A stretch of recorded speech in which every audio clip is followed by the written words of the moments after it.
Good day everyone, Dr. Polaris here. The Sunbittern is an elegant cryptic bird with plumage decorated in orange, brown and white. Native to tropical habitats in Guatamala and northern Brazil, they are typically found in lowlands, foothills and well-wooded banks of streams and creeks. The Sunbittern has long legs, a slender heron-like neck and a long bill with a stout body and small head. Its plumage is full and soft with a unique design of colours. The head is nearly all black with white striping above and below its red eyes. Its neck, breast and shoulders are brown and the belly, throat and undertail are pale white. Under the brown wing plumage is an orange chestnut patch near the tip of each wing and the lower jaw and legs are bright orange in colour. They are the only member of the Europicidae family, a fact that I will come back to later.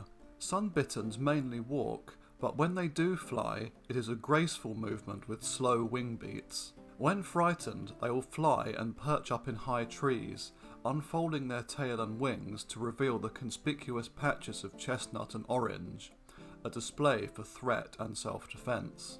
When threatened, the sunbittern will often let out a low hiss accompanied by a bowing movement towards the predator and or engage in a frontal display where the bird will stretch out its wings and tail.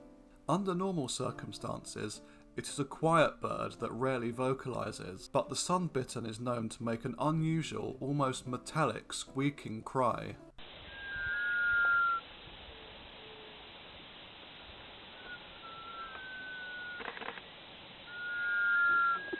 Sunbitterns hunt fish, amphibians, crustaceans and insects, which they catch by striking quickly with their long necks and spear-like bills. In zoos, sunbitterns are fed on avian crane maintainer, bird of paradise pellets, mice, live food such as mealworms, corn grubs, wax crickets and worms. In the wild, they are solitary animals, only coming together to mate. Nests are shallow cups made of sticks, mud and decaying vegetables and are usually built in a bush or tree 10 to 20 feet above the ground. A clutch typically has 2 or 3 light brown eggs that feature dark spots and blotches. Both parents take turns incubating the eggs, which will hatch after about 28 days.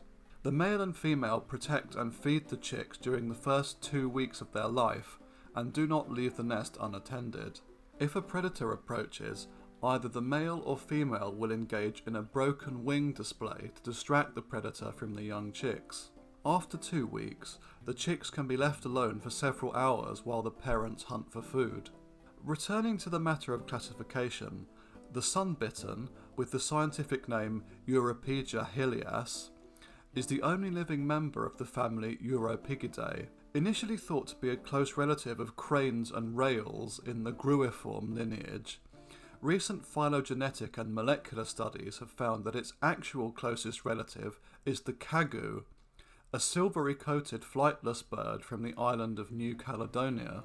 The kagu was also long considered to be an unusual gruiform as well, but it turns out that the similarities to cranes are down to convergent evolution. Instead, the sunbittern and kagu are now placed in their own order, Europiciformes. It is interesting to note that this order has an almost non-existent fossil record, despite the disparate range of its living members. Outside of the kagu, the next closest relatives of the sunbittern are the tropic birds, similarly hard to place seabirds from the Atlantic, Pacific and Indian Oceans. Together, all these birds form the clade Europigimorphae, which has been recovered as the sister group to the water birds of Aquornithes. If this really is the case, this group must have a very long ghost lineage extending back to the early Paleocene at least, as early members of Aquornithes are known for certain from that time.